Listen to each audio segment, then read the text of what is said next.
Hey there, I'd like to welcome you back to Horsemanship Help with Kim Meyer. Today I am launching my very first Motivational Monday video, and the topic for the day is how to deal with frustration while working with your horse. Now, here at the farm, we have people that are into it for the sport. It's just a hobby. Nobody is making a living working on ranches, working on farms. It's just for pleasure. So when they go out to the barn and want to ride and enjoy their horse, they're hoping for a pleasant time. And there are days where their vision and the reality doesn't match up. And when I was growing up, there was a mindset of it's gonna be a good ride. It's gonna be a good ride. They're gonna submit. So if you had a horse who was like hard in the mouth, well, have you tried a Kimberwick? No, that didn't work for you. How about a Pelham? Or if their head was, too high and they were too bracy, well, try a standing martingale, or maybe a running martingale. There was a thought that it was fixing the horse and not working with the horse. So good horsemanship is a partnership, and we need to be the leaders of that partnership. So it would be so much easier if we could go to the store and buy something, an artificial aid, and have it all work out. But we need to figure out a plan to help it work out for the horse and the human. If we need to go back to basics, then go back to basics.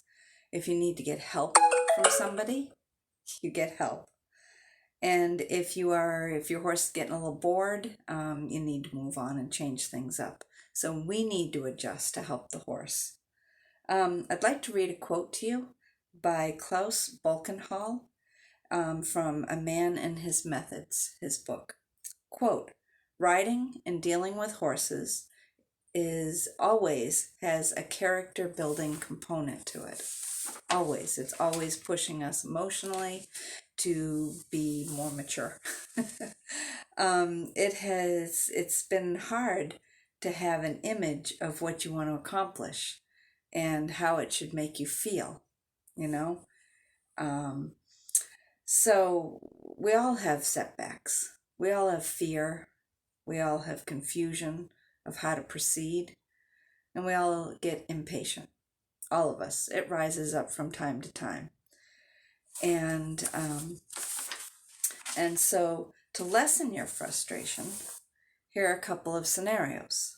If you're consistently frustrated with your horse, you need to, one, say, am I overexposed? Am I in over my head?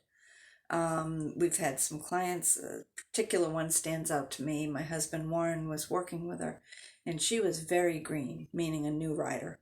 And her horse had some baggage and some experience getting away with things. And so Warren gave about 6 lessons and knew this isn't really going to work, and we're not going to take her money if it's not going to work. So he talked with her and said,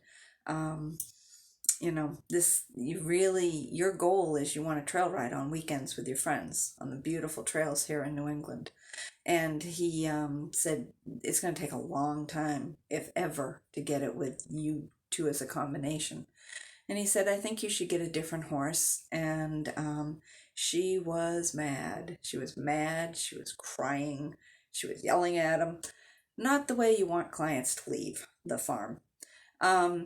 And then about a year after that, she called. And that was really quite cool of her, because she said, Warren, I need to thank you. You told me something I did not want to hear. Okay, I did not want to hear. It was a brand new horse. It was my baby. And you told me what I needed to hear but didn't want to hear. I did sell that horse. I did get a new horse, and I am enjoying myself out on the trail. So you need to realize if you are in over your head that it's going to take a long time. Now, there are some people that taking a while is not going to be all that bad, because they're going to enjoy the journey. Like we have a couple of people that are with us now that they've got the skill, And Warren and I can give little tidbits and um, tools for them to use. And they go home and they're very good about working with their horse anywhere between 3 to 7 days a week. They're pretty consistent.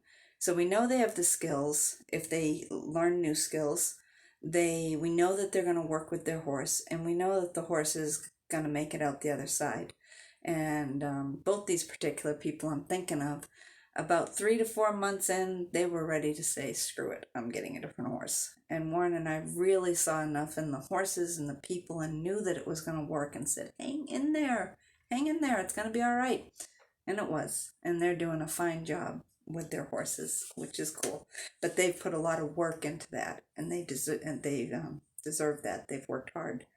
So the other thing is, if you can't afford, to get some help wherever you are, you can educate yourself more. You can read, you can do DVDs, go to clinics, do YouTube videos, and also you can do online courses. So you can educate yourself and get more knowledge.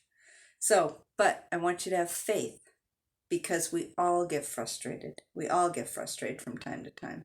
You will find the path that is right for you and your horse. You need to go out and take some time to appreciate that you have a horse and appreciate it, because if you've gotten into a kind of a thing, just go out and appreciate, wow, I got this cool horse. Let's see if we can make it and be friends. When you're going out to the barn, visualize as you're driving there. Visualize it being a beautiful ride. If you're going to ride in an arena, picture it being just beautiful. The temperature, the vibe, you and your horse, how it's going to feel. If you're out on a trail, picture it in your head in great detail. But do not picture, at the open door at the north end, they get scared.